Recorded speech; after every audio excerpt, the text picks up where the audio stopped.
We came up with the name Agnostic, meaning in doubt of the absolute truth, and front meaning about group and organization. Back then we had the BYO and stuff like that, which was the Better Youth Organization. We wanted to keep everybody together, and that was our whole purpose, and it still is today.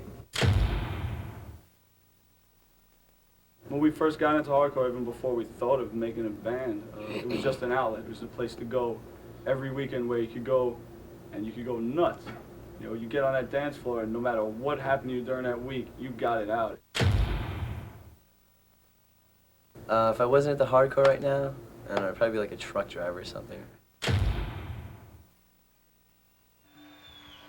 more questions! Here's your answer from New York City! Sick of it all!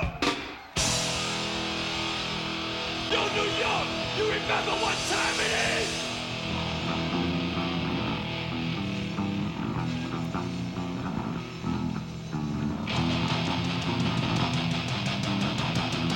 It's every time!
New York hardcore? What is New York hardcore? What is Me and him. I grew up around Guidos and kids like that and Cousins and Shit, I was the only and white heavy kid metal in my kids. neighborhood. And I was totally always getting beat up and always thrown around, and I was rejected from that whole little society there. They couldn't accept me for what I was. So we And built our own. I found this clique of people that I got along with. We were people that, you know, that strived for different things. And the kids that I was growing up with that were abusing me and beating me up now work at like offices or in supermarkets, and or they're all they fucking, have- or they're all Murphy's Law fans. Back 1982, 83, it was, like I said before, like a family. It was a life, it was like everybody's together. We were pretty much it was a very poor way of living. We all lived in one apartment, 188 Norfolk Street, down here in Lower East Side. It was about 10 of us. And our ways of eating or anything like that was we used to actually, you know, man on the street, you know, ask for change and stuff like that. And we worked together. We'd all bring back money and we'd eat. It was a very poor lifestyle. And we lived together. We learned how to live as people together instead of like individually breaking up and like being like, you know, selfish stuff. We kind of learned like sort of like a commune, you know, sort of like you can say like a hippie commune, but it was nothing like a hippie commune. But what I'm trying to say is, it was more of a harder commune, you know. We're gonna be doing a lot of stuff for my first album, an album called Victim in Pain. This song here is called Victim in Pain.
Let's do it up, New York. You're on video.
I got into hardcore when I was like 17. What happened was I was into metal for a long time, and I was into AC/DC and all that other stuff, and I loved it, you know, all through high school. And after a while, the lyrics started getting to me. I was starting to get into like the heavier stuff, like SOIA, and I really didn't give a shit about Satan. I couldn't care less. It didn't apply to me.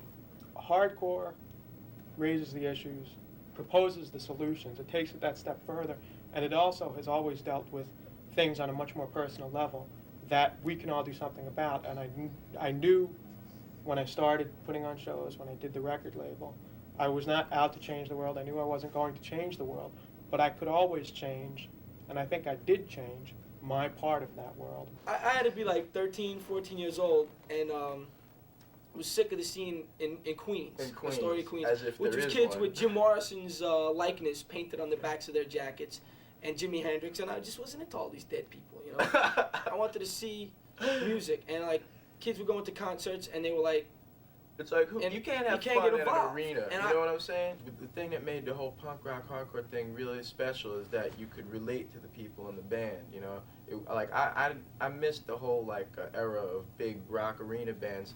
You know, I started going to gigs, like punk gigs, when I was real young. So I was always on a level where the band and you were like one. It was like you were out there, you were sweating, they were up there going at it, and and the whole, you know, the whole stage dive and the whole thing, you know, I mean, it was like you were one with the band. It wasn't like they were some kind of idols and you were down here like, oh. Well, it only happened if the band was killer. I think I got attracted to hardcore just because, I guess as everybody does at a point, you just get sick of your parents, you get sick of school, you don't want to go to work, you just want to kind of screw around and hang out, and you're pissed off, and then Victim in Pain comes out, and you just, you know, get ripped that open at your friend's house one night, and it just kind of, you know, pushes you over the edge. At that point, I just, like, when the band started, I had no, you know, I wasn't even thinking about singing for a band. I just got thrown into it just because I got asked to. And I was just like, sure, why not? You know, I had nothing else to do.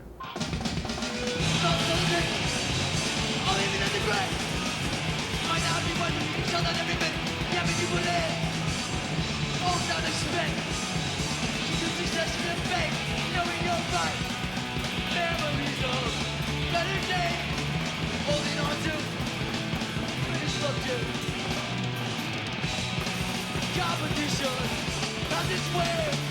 I'm bringing you down, bringing you down. On beat number one, line of coming, funk. Eagle jet, get in the way of the gold we spent. Now you ain't split. We want to watch you fall, or make it wet. Memories of better days, holding on to what it's left to. Competition has its way, making a man changing the land. For me!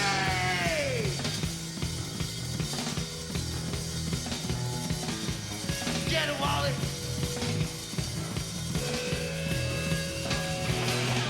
Yeah!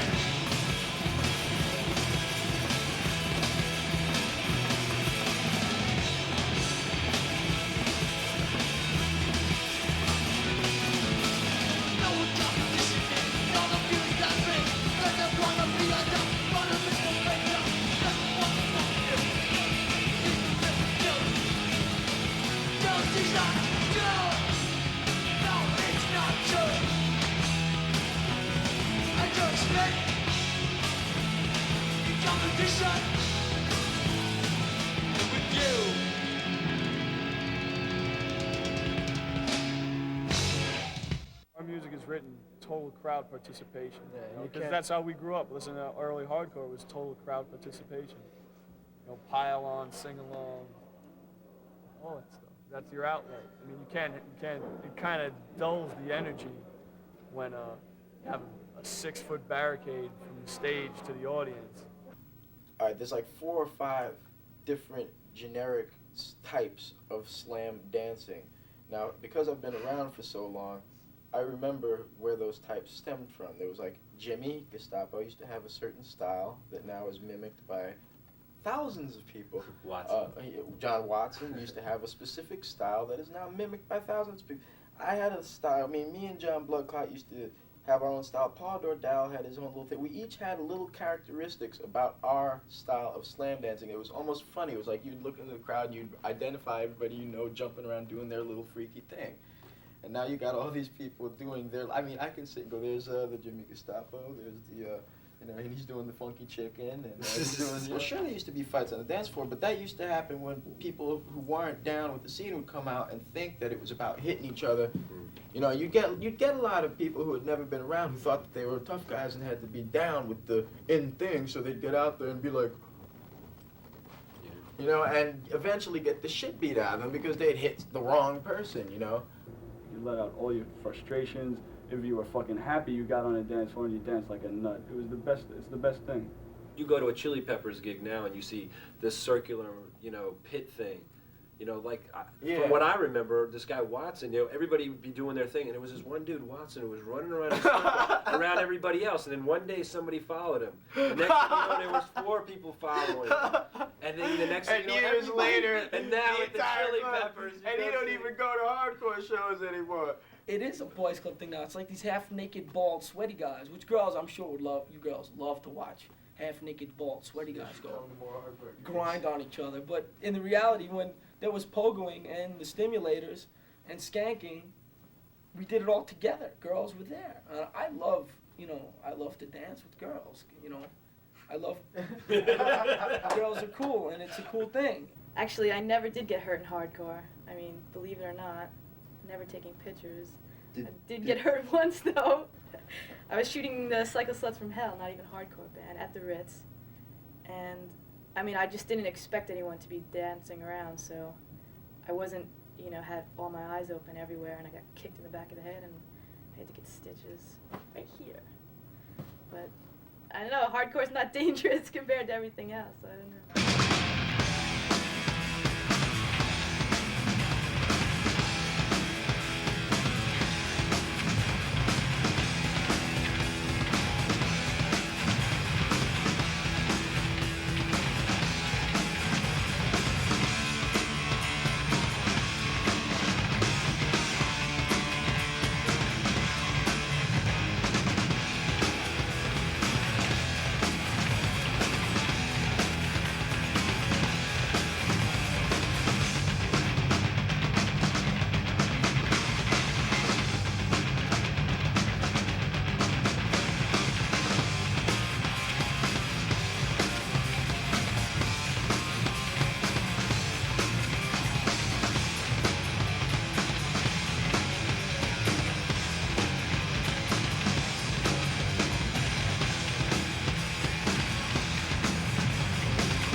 To all you straight edge kids, dedicated to Steve Martin.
Just in the fame, for everything to change. Going through the cloud, shut the fuck off, shut the fuck off, you fucking out. Well, the crossover was the most important thing that ever happened to hardcore, whether people want to believe it or not. Just when it was starting to get a little bit boring because everybody was playing the same 3 chords back and forth and every other way, we broke into that, you know? And at the same time, it was people, the metal kids were breaking into hardcore, and I saw them breaking in and liking what we play, so I wanted to try out what they're playing, and I got a kind of like a good cross between both of them, and I liked it. I enjoyed watching bands like Carnivore.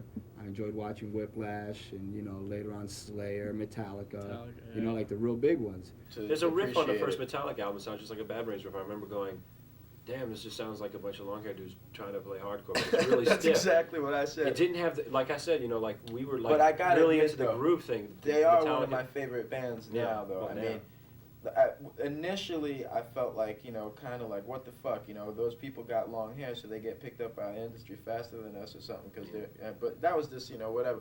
After a while, I did start to groove. I mean, you know, I used to hate Slayer. I like Slayer now. The thing you gotta understand is most of these bands, I mean, some of them might believe in their lyrics and all that, but most of these bands just write that for shock value to go along with the power of the music, the brutality of the music. The lyrics are brutal like that just to paint a picture, you know, to give you that full range, that total viciousness. When you sing about stuff that's like fantasy, if people are into that, fine, but if they're not into it, it's meaningless. Whereas if you're singing realistic lyrics, it's an inescapable fact you're singing about and has a lot more impact and makes the whole package of the music and the lyrics more, I don't know, impact-like. Dramatic? Yeah. It's also a lot more satisfying to do. I mean, I'd rather be doing what we're doing and writing lyrics and singing about what we do than saying, oh, yes, I am a Viking, I sail the stormy seas. Yeah, all that brand nonsense. upside down crosses my forehead. Or Satan. Maybe those like 5,000 kids who were at a Slayer show chanting "Kill, Kill." Maybe they need a little kick in the ass and realize that, you know, singing about raping corpses, you know, taking nothing away from Slayer. They are one brutal band, but singing about raping corpses and all that, yeah, how far is that going to get you in life, you know? I'm not saying that our lyrics are like the most inspiring, this and that. It's just what we go through every day. I mean, come to a hardcore show and see some reality for once in your lives. If you fucking let people take over the scene with their stupid mindless violence, you ain't got no more small shows, you got barricades, you got high door prices, and that's what happens if you don't watch out what's going on.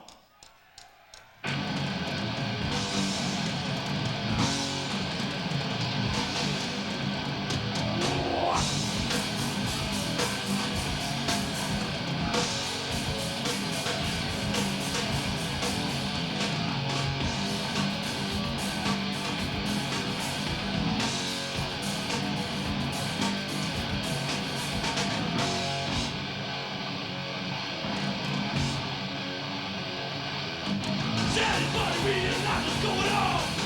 They can look around and you will see it's going us and everybody out there to a shoulder. Reason now we got nothing, nothing better to the beat and fight for what they know. Now we're losing everything from day to night like a morning we have to take. But we realize such a sense is weight. Everybody out there in a crime.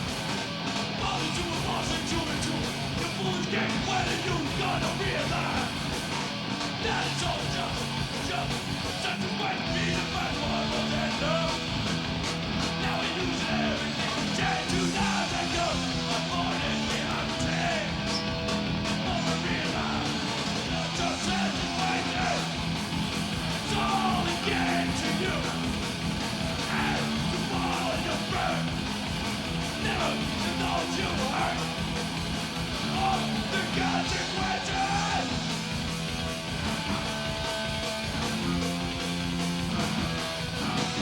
Think that it's just a game, but I got one thing to explain. Someday your luck will map and you wind up dead on chair.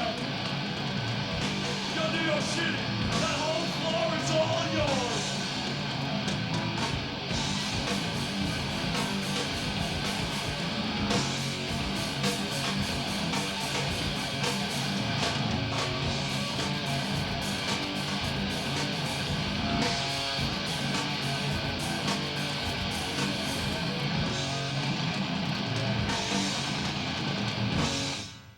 Right. Let me give you the rundown of a band. It's like the rehearsal studio gets paid, the recording studio gets paid, the record label gets paid, everyone that works around the lawyer gets paid, the manager gets paid. The clubs get paid, everybody gets paid first, and then the band. And So a by lot the of time we times get paid, we're lucky if we can afford breakfast. a lot of times the band's so dizzy and confused about everything else that's going on that they don't wind up getting paid. So that's why you gotta play because you want to, and because you, as a person, you have to like feel whole. I mean, if I stopped playing music, I'd fizzle away and die somewhere like a bum, you know. Turn into a ball of gel. I'd turn into a pumpkin or something fucked up. Personally, I think it's good that the music industry really doesn't pay attention to hardcore because, like you said, we work in the music industry. in a mailroom, and all we see is just, it's not even industry, it's bought and sold. Everything is bought and sold, everything's paid for. Charts, they're all paid for, and To get on MTV. and people just kiss ass, and it's, to me, that's why I don't think hardcore should have anything to do with that, because it's like such a, you know, street level honesty or whatever you want to call it. I'm glad the music industry doesn't pay attention to hardcore. Who needs it? I mean, when we pull up to the gas station in our van, they don't say hardcore band with a statement, here, free gas. You know, when we go to rehearse, they don't say rehearse for free. You have something to say. You know, we have to pay for all this shit, like I was saying about bands. I mean, it's the same thing with recording. I mean, the studios don't let us record free. We have to pay to record. We have to pay to rent a van. We have to pay to drive across the country. We have to pay to eat. You know, we have to pay for our T-shirts. We have to pay. We have to lay money out for all this shit. And all the times that Murphy's Law had to do this, we had to do this off of jobs that we've carried. I'm still, you know, I work 2 jobs still, and plus try to go to school and get my shit together, and it's fucking hard. And that's just to travel across the country. And when we leave for tour, we all quit our jobs, we all quit our lives, move out of our fucking apartments just to play to you little punk bastards. And you bastards should appreciate this shit. Prick. I'm serious, man. You guys should appreciate what we do. See, I mean, and it's like we don't make money off of this. We get by. If you're a metal band, you get respect. You get bigger guarantees. They just treat you with more respect. Like small hardcore bands like us, they don't even care, you know. It's like they'll still charge $15 each kid at the door, but we'll only get like $500 to play, and the place will be packed. And then some nights when the metal band plays, you know, it'll be $15 to get in. The metal band's getting $5,000, and there'll be 15 kids inside, you know. And they always give like the metal bands, just because it says metal, they give them more respect. I mean, it's a hard job. I mean, did you ever sit down and have to write an album? Did you ever go on tour? You know, things like that. It's really hard, but it's something we love to do. So at least we have a job that we like to do. Because if I didn't have this, I'd be sitting behind a desk doing some shit job with some stupid fucking suit on, which I would, you know, would hate. You know, this is what I love to do. Well, I'm not going to get into record company names and stuff, but it is kind of sad that the music starts at ground level, and when it gets up to top level, it seems like everybody is sucking the blood, you know, right out of you. It's like everybody in the industry is like a vampire, and they kind of forget that it's for the kids, it's by the kids. But you're forgetting that the industry is an industry, and an industry must be industrious, such as, you know, our capitalist government must have capital. Yeah. It's all about money, and see, what we're not about the money aspect of it, we're about the music aspect of it. And we like survival is necessary. What sucks is that we like to make music, and now all of a sudden this music is making money, and we're not seeing it. And we're pissed. We don't know anything about business, and we don't know anything about the music industry. We know about making music and making kids happy, and making kids go off and getting that reaction off of them. And it's like, I know when I walk off a stage, you know, I feel good, man. You know, like I feel like, you know, it feels great. You know, when I walk up stage, it's not like I feel good. I can't even. I mean, you can't describe it. It's like a feeling that you can't really describe. It's like you just put every ounce of energy and everything, all your heart, everything, whether it's anger or positive energy, you know, joy, whatever. It's like you have just emotionally and physically drained yourself. Ready? This one's new.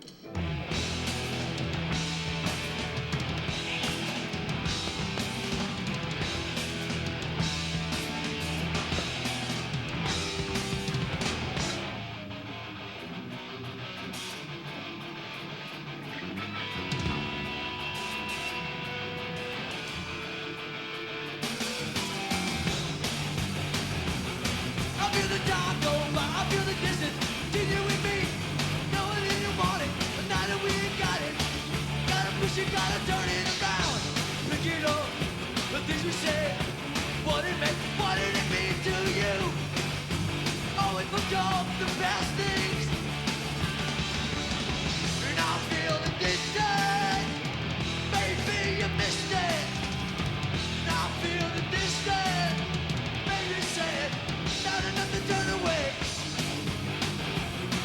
and I think of all the things that we don't do anymore.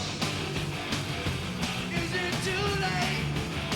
too late to let the pain heal the wound?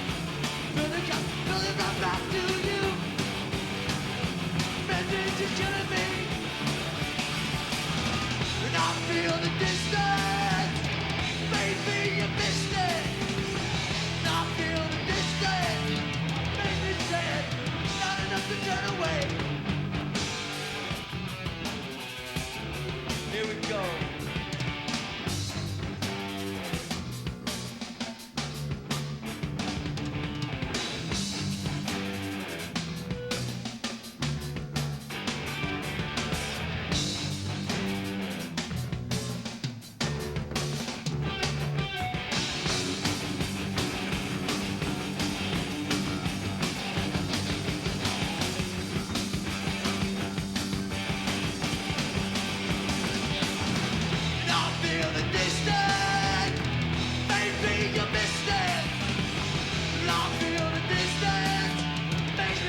college. I was up in Albany. There was not much alternatively going on there. And my friends and I were driving all the hell over the place, up to Syracuse, out to Boston, always coming down to New York City for CB's matinees.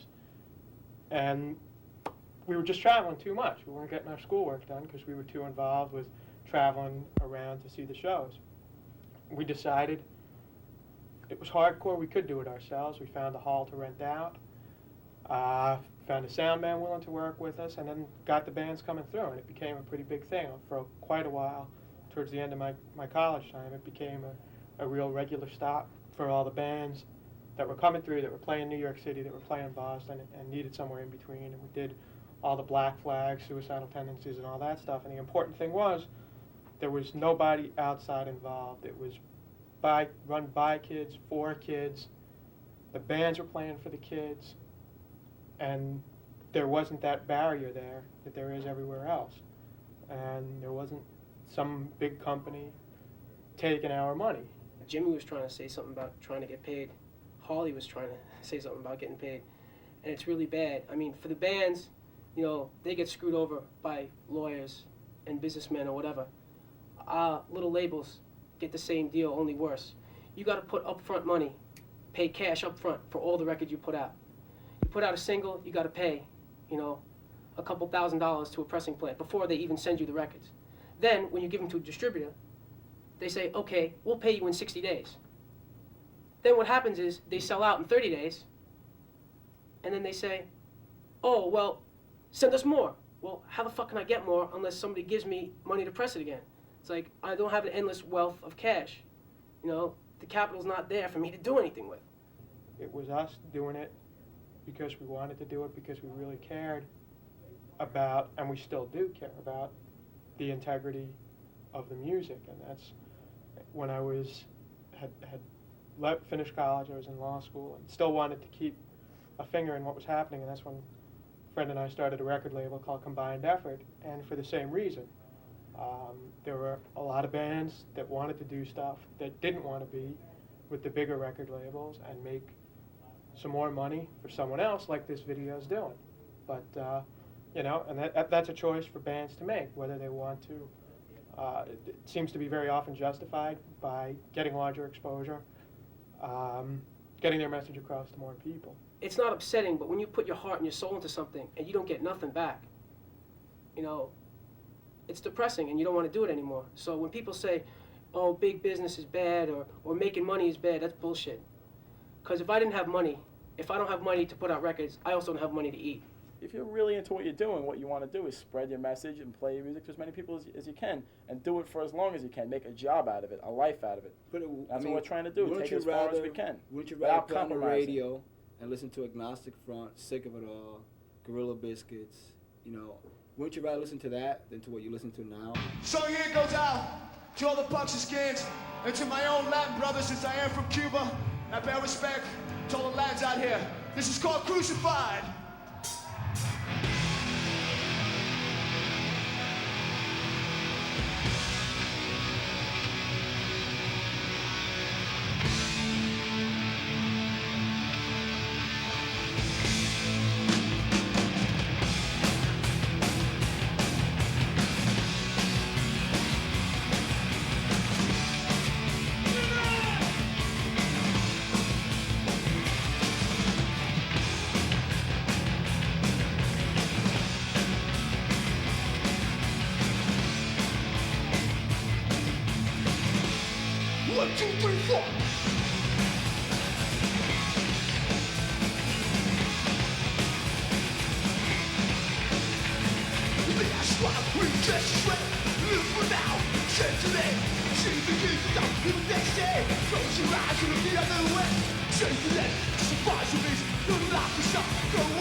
Touring's, it's the best thing. You don't, like, when I first went, I just went as a roadie, and it was like such a change. You don't have to do anything you don't want to. It's so much fun. You have, like, all you have to do is show up and play. Yeah, it was like going back in time. It was like seeing, like, CBGBs, and we were going to other states and seeing the way it was. We were seeing it there. All the kids were friendly, you know, they were all into it. There was no backstabbing going on, you know, stuff like that. Nobody was complaining that our records were in a shopping mall, you know. Yeah. Kids were thanking us because the record was there, because if they send away for the record, you know, 6 months later they still didn't get it, but now you could go down to the fucking mall and get it. Yeah. And plus, a lot of the other places, it's not like everywhere we played was like a bed of roses. There were some places where we had a lot of trouble with people who didn't agree, who had preconceived notions. You just get to meet a lot of kids who just like really, just from your records, they just really get in, just get into what they think you guys are about.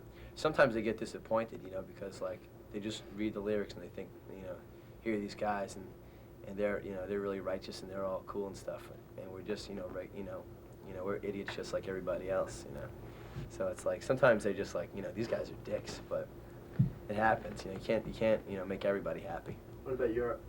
Europe's like gambling, kind of. You can play one show and it's like you're rolling the couple dice. thousand people and it's cool and everything's great and you're like big and everything. You play another place, there's like 15 people there getting beer bottles thrown at you. Yeah, when I went to Europe, I just like the first day I was just like, that's it, get me on a plane home. I just couldn't deal with it. I just got called like a shitty, stupid American like one too many times. Like in the first hour, I got like called a dirty American like 5 times. I was just like, shit, what did I do? But they were just brought a couple strippers on stage. Yeah, well that did it too.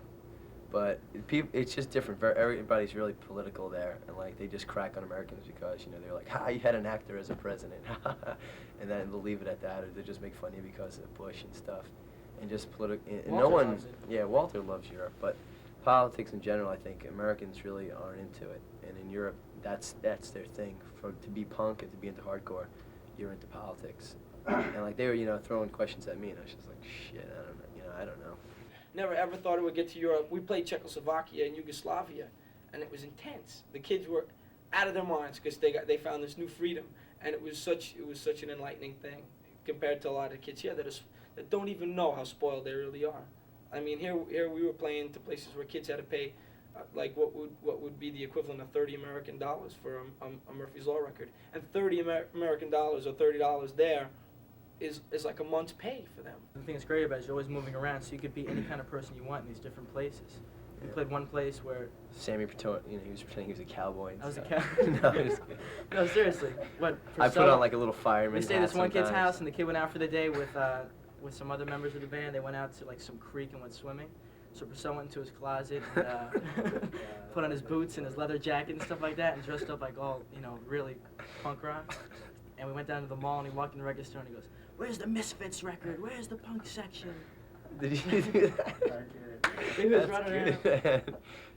You could, Where's the punk rock record? It's kind of fun because you can just lie to everybody on tour Yeah, you too. can say whatever you want. It's like People are just like, tell me some New York stories. And you're just like, you don't even want to know. You don't even know. It's a horrible place. I hit this kid with the 8-ball in the sock one day. Yeah. Well, if any band ever helped my band out, it was the Beastie Boys. They took us on a United States tour, an arena tour. In any case, we did these arena tours, and we did really good. The kids liked us a lot. We thought we'd get booed off the stage at every show, and what actually was happening was people liked it because we were live. But it was beyond that, because after the show, we'd get off stage and go into the crowd and hang out with the kids, and the kids bugged on that because they couldn't comprehend that here they are in an arena, and here's the band sitting next to them, hanging out with them and talking with them, and we did really good on that. I really appreciate that they did that for us. When you go on tour and everything, you learn a lot of stuff that you would never have the opportunity to learn just in dealing with people, just experiences that make you grow. You know, like you don't think like sleeping in a squat, you know, will help you out ever, but it makes you, you know, realize that you can get through things and that like you're not, you know, you can survive and you can just have a good time doing anything. You know, I mean, I could have fun, you know, doing anything.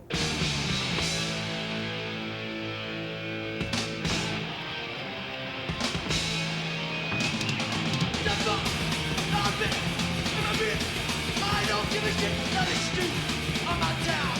That hurts, not my fucking fire. Oh God, wow. Oh God, wow.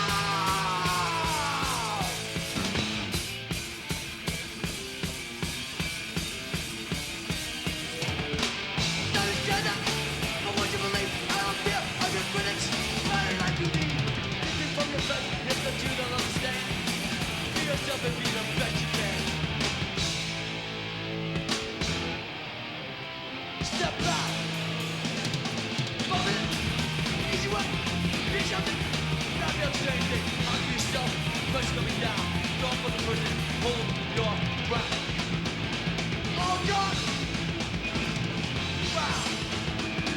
Hold your, hold.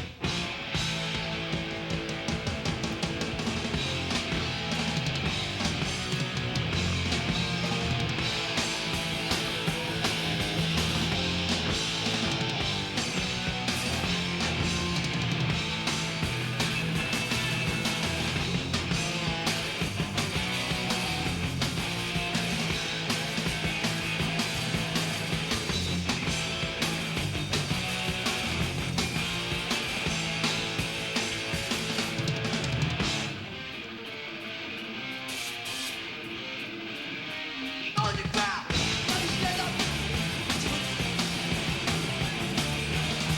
Every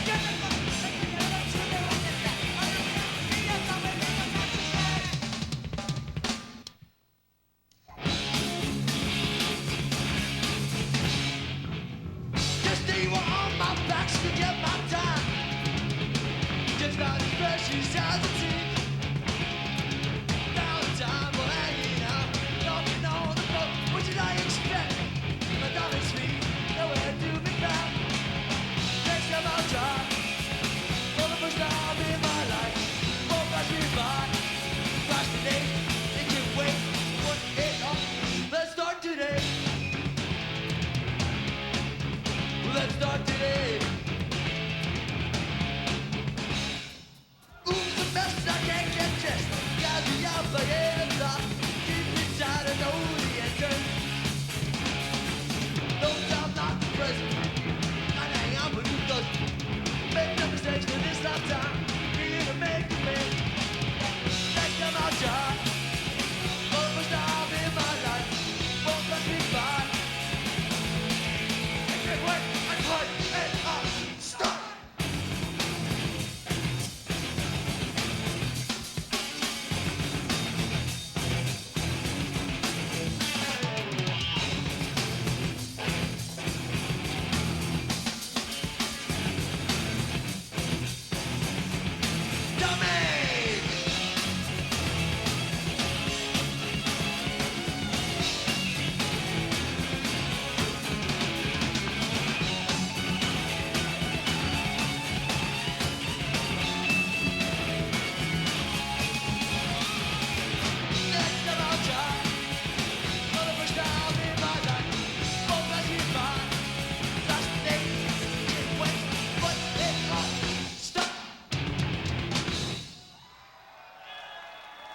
Our music scene is so small, the alternative music scene. I'm not talking just about hardcore, college music also. All music that's other than arena rock is a minority because there's such a small audience. And if we fight each other, it'll never get anywhere. Same thing with rap. Kids are shooting each other, the music's getting a bad rep. You talk about freedom of speech, and that's the first thing you want to take away. I mean, censorship is really wrong. You should let a band put out what they listen to what they got to say, or however they got to say. You're taking away their freedom of speech. The only thing they're doing is making kids hungry to go out and buy records like that. They're only making the kids want it more. So it's only working in reverse of what they're trying to do. If we stick together, it'll be so much stronger. If young people stick together, we'll be such a stronger force, stronger voting force. Politicians will listen to us. You know, just speak up, and people will listen. Now what I'm about to say, I'm not opening the floor to political discussion. I got 3 friends over in Saudi Arabia. Whether you agree with what's going on or not, it's too late, we're in it. I just hope they come home fast and they come home safe. And it goes out to Dave, to John, and to Larry. It's called the justice system.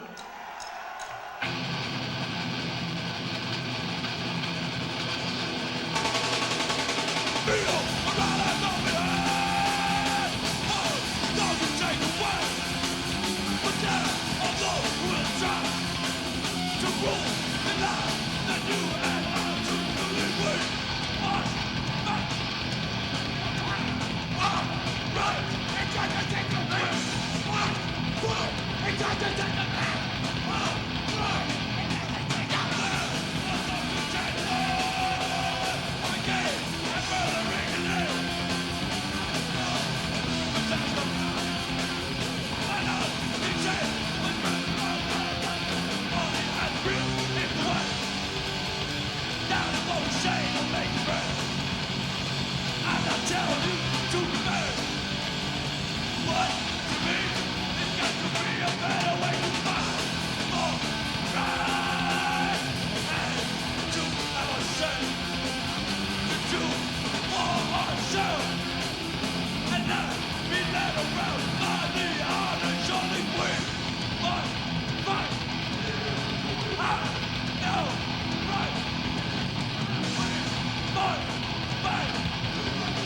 I know right. Injustice and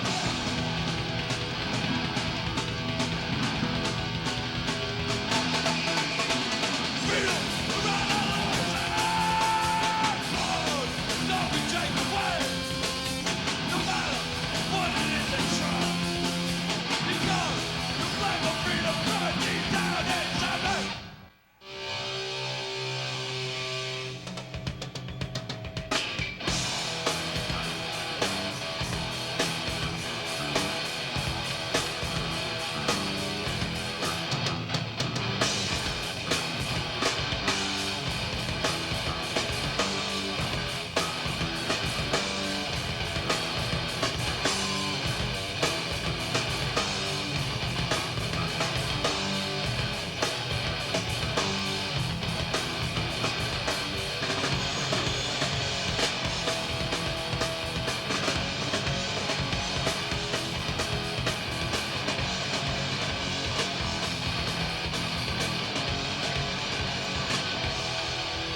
This is a low. Living in this world, devil of hate. As I'm trying to myself, people gonna fuck with you anyway. They just can't leave you alone. Give you advice, don't wanna hate. Their lives are so great. All of their lives fill me with anger and hate. There's always someone watching every move you make. And in this world, devil, I'm just trying to myself. People always knowing their opinions in you. Make it hard to see things clear. Just remember, 98 bounces it's up to you. All of their lives fill me with anger and hate. No living, they had the dreams and they pretended I dead and living outside. All I wanna be is left alone. It's important words are all you got from me. All I wanna be is left alone. All I wanna be is left alone. All I wanna be is left alone.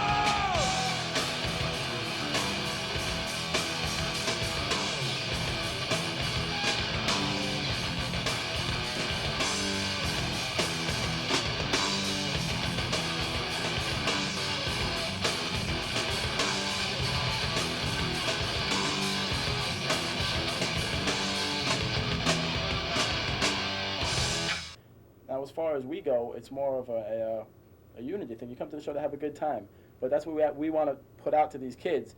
That it's about having a good time, not about getting into fights. Unity, man. You know? What we were striving for then, and we didn't even know we had it, was unity. We used to preach all this stuff like unity amongst the scene and this and that. We didn't think we had it. When that actually we had it more than we ever probably will have it, because we were so tight. And now, it's like we play shows, Murphy's Law play shows, and kids start fighting each other. I mean, on the dance There floor. was a riot at their last gig, and at our last gig in New Jersey, that these kids just started beating the shit out of each other. I mean, of course, over me or nothing. Jimmy don't, you know, neither me or Jimmy minds a good riot. I mean, the whole basis of hardcore music is an outlet of aggression and anxiety for kids that are dealing with things in life. When you get on the dance floor, you go off for this aggressive, loud, you know, hard music, and that's a good thing, because when you leave refreshed. But the main thing is that you don't fight with each other. You just go there and you scream and you yell and you jump around, but you don't punch the shit out of each other. There's so many other people in the world that are trying to fight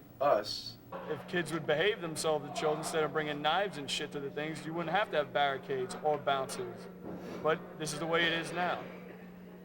And these people blame us for this, which is ridiculous, because it happened years before we came into the scene. They're blaming us for the violence that happens at shows because of our lyrics.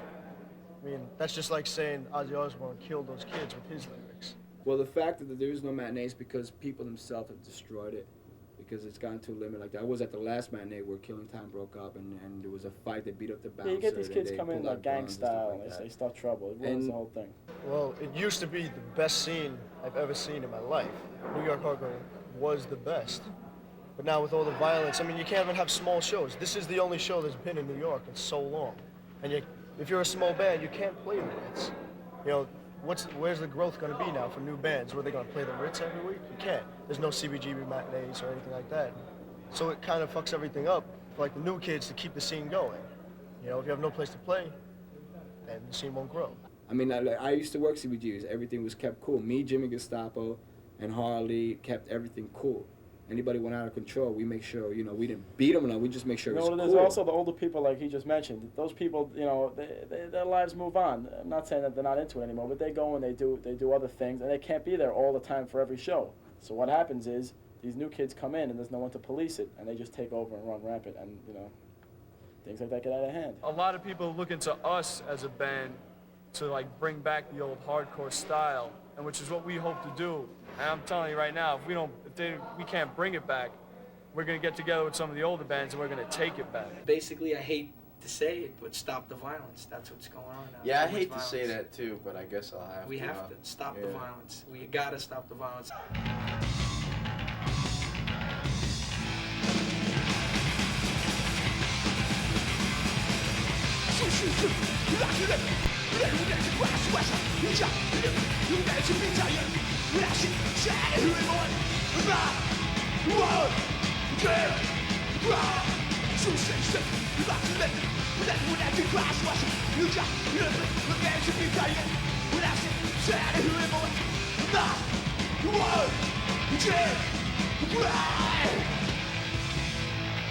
Let's fuck shit up.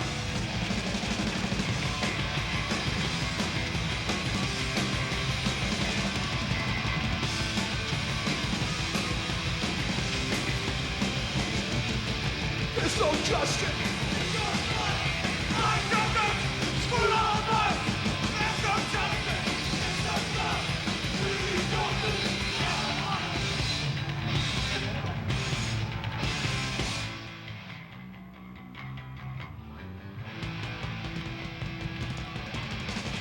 Try to jump the right to almost moving. No one's on my back. Why do you have the right? You can shoot me out. You know, taking you so blind. Losing me, lost your friend. You should laugh when you should change. When I try to jump the right to always moving. No one's on my back. Why do you have the right? You can shoot me out. You know, taking you so blind. Losing me, lost your friend. You should laugh when you should change. What a regret. When you put faith inside someone else, got the undead upon web, keep you in the dark. They just want you wind up by yourself.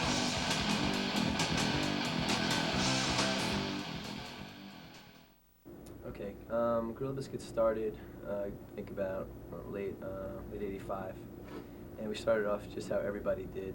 I hate to be a pain in their behind, but like, could you speak up? Because Oh, I sure. can't get any levels. I'm sorry. All right. Keep busting All my right. balls. That's it. I will. Okay.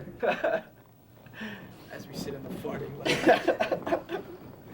in our posh uptown apartment. This is just part of our apartment. So Forget He about doesn't it. even have his shit Where- right where- there. are we supposed to be looking here? Am I supposed to be looking here, You- here, you or could there? look- I'm all over the place. Yeah, I was could like, look- Wherever you want to be, really it doesn't matter. matter. Okay. Yeah. anyway, I think it's To all a this bunch day. of bullshit. Everything is bullshit. Everybody's full of shit. Especially everybody who thinks that they're not full of shit. God, you know I was told him I'd do this for the camera. Oh Hate man. it. Fucking Jimmy. Wait.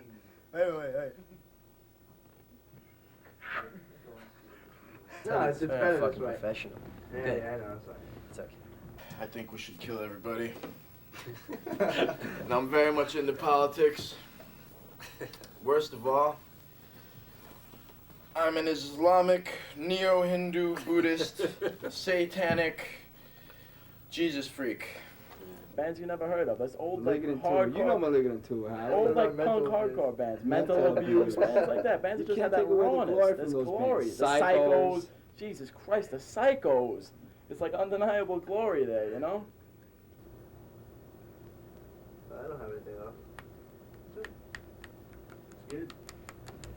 Thank you. Because we have so much other shit too. So. Let's get yesterday.